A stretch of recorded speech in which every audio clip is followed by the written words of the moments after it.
Bonjour, bienvenue à Stéphanie sans gluten. J'espère que tu vas bien. Aujourd'hui, muffin au bleuet, évidemment, sans gluten. Je te présente les ingrédients.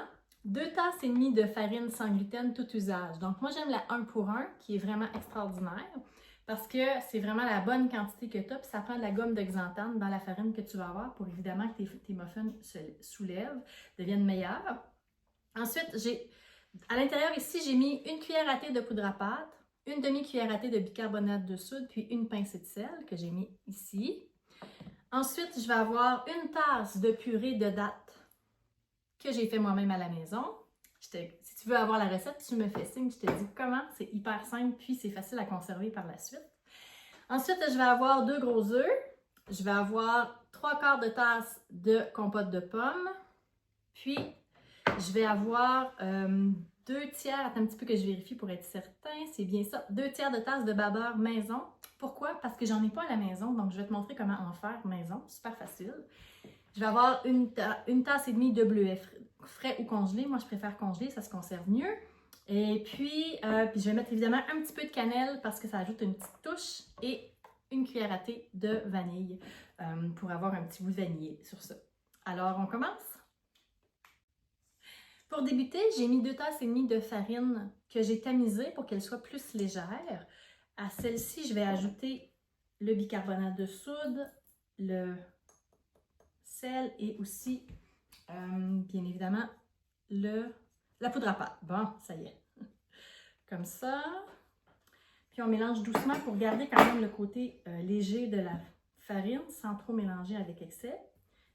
Avant tout, je dois te dire que tu devrais préparer ton babeur pour qu'il ait 10 minutes de décantation.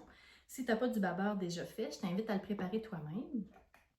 Pour le faire, j'ai pris 1 tiers de tasse de lait de vache, et auquel j'ai ajouté 1 tiers de tasse de crème sûre. Moi, j'utilise la 1% parce que chez nous, on doit éviter tout ce qui est matière grasse et puis sucre superflu pour des raisons de santé. Donc, à ce moment-là, on a pris de la crème sûre légère et puis du lait à 2% en très petite quantité. Donc, on mélange le tout, puis on laisse reposer environ 10 minutes pour que ça ait le temps vraiment de bien se mélanger, que ce soit un mélange homogène, mais que ça ait le temps aussi que l'acidité de la crème sûre puisse avoir été travaillée avec le lait. Voilà. Je te reviens. Pendant que la crème sûre décante, je vais ajouter les autres ingrédients. Donc, on va aller avec la tasse de dattes maison, la purée de dattes maison. Je vais ajouter à ça les 3/4 de tasse, j'ai de la misère, les 3/4 de tasse de purée de pommes. On peut prendre celle du commerce qui est sans sucre ou on peut faire la nôtre à la maison, c'est comme on veut. Si on veut faire ça rapide, on prend celle du commerce qui est sans sucre, elle est géniale.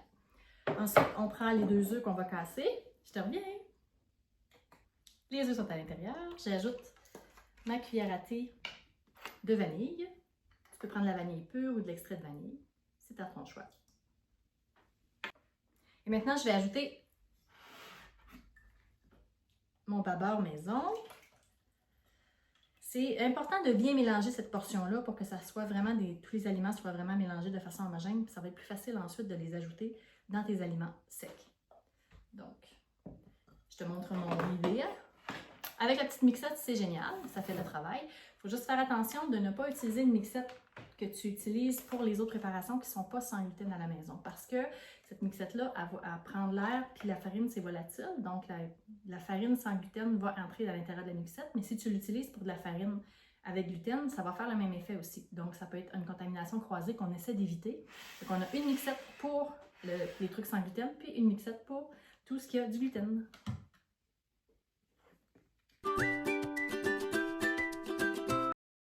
Maintenant que c'est bien mélangé, je vais utiliser la farine avec la poudre à pâte et le bicarbonate de soude, le sel, puis je vais l'intégrer graduellement dedans. Je ne vais pas l'intégrer avec la mixette, par exemple. Je vais ajouter ma pincée de cannelle. Puis je vais mélanger le tout à nouveau. Puis je vais l'intégrer doucement. Pourquoi je dis de l'intégrer doucement? Parce que ce qu'on veut, c'est garder le côté vraiment de volume dans nos muffins. Puis si on mélange trop les ingrédients ensemble, ça va faire aplatir ceux-ci. Fait que on veut pas ça. On veut vraiment que ce soit léger et vraiment fluffy. Donc, je vais ajouter mes bleuets un peu plus tard, mais là, je vais commencer par ajouter ma farine.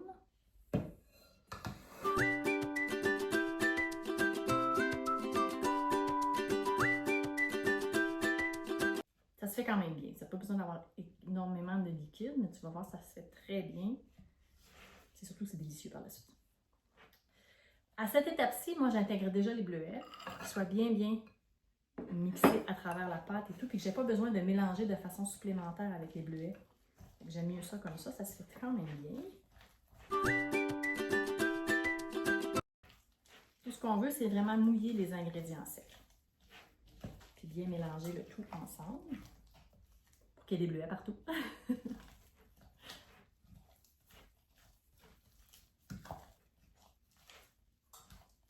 Et voilà. Ça semble un petit peu épais, mais ça va être quand même cette texture-là qu'on recherche là. Et voilà. Je vais chercher mon moule et je te reviens. Pour que mes muffins soient à peu près de la même taille, j'utilise ceci. C'est une cuillère à crème glacée, puis je l'utilise juste pour le sans gluten pour cette portion-là. Si j'ai à utiliser pour du gluten, mais je m'assure d'en avoir une qui va être juste pour le gluten aussi. À ce moment-ci, ce que je fais, c'est que je vais prendre une bonne grosse bouchée de ma préparation, puis je vais mettre à l'intérieur de chaque moule à muffin, pardon. Puis j'utilise ceux-ci qui sont en silicone, puis qui ont pas qui sont vraiment anti-adhérents, ce qui fait que lorsque j'ai fini de faire la cuisson, je peux les retourner facilement, puis les muffins sortent et ne collent pas, ce que j'apprécie beaucoup. Parce qu'évidemment, j'ai pas mis d'huile ou quoi que ce soit à l'intérieur, ce qui fait que ça va être plus difficile pour la cuisson, pour le démoulage en fait, si on n'a pas de matière grasse. J'en mets vraiment pour qu'il soit plein aux 3/4.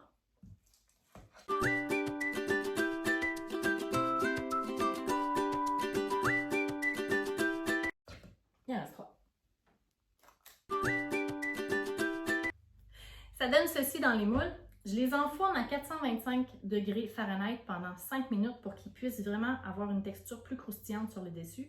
Puis ensuite, je descends à 350 pour à peu près 18 à 20 minutes et je vérifie au bout de 18 minutes avec un cure-dent pour être certain que tout soit bien cuit. Donc, je mets le tout au four et je te reviens avec le résultat dans pas long. Et voilà, ils sont cuits et ils sortent à l'instant du four. Comme tu peux voir, ils ont bien gonflé. Puis il y a une espèce de petite croûte un peu plus rigide qui a cuit dessus que j'adore, qui fait que c'est tellement croustillant lorsqu'on les mange. Je les démoule, je te montre le tout et puis tu me dis si ça te plaît.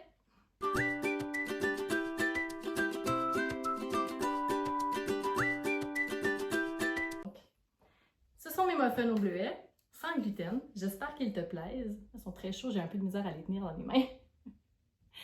Je t'invite à essayer la recette. Je t'invite à la partager aux gens autour de toi. C'est super le fun parce qu'ils sont sans gras, ils sont ou presque avec la crème sucre qui est à 1%, mais c'est quand même des muffins très santé, puis qui sont surtout sans gluten, fait que c'est vraiment génial pour la famille. J'ai même fait goûter à mes personnes dans ma famille qui elles peuvent manger du gluten et elles le trouvent excellent. J'ai envie de te dire, goûte-les, écris-moi ici en commentaire ce que tu en penses et surtout partage, commente, aime et abonne-toi. Et surtout, oublie pas, prends soin de toi, t'es important. C'était Stéphanie sans gluten. À la prochaine!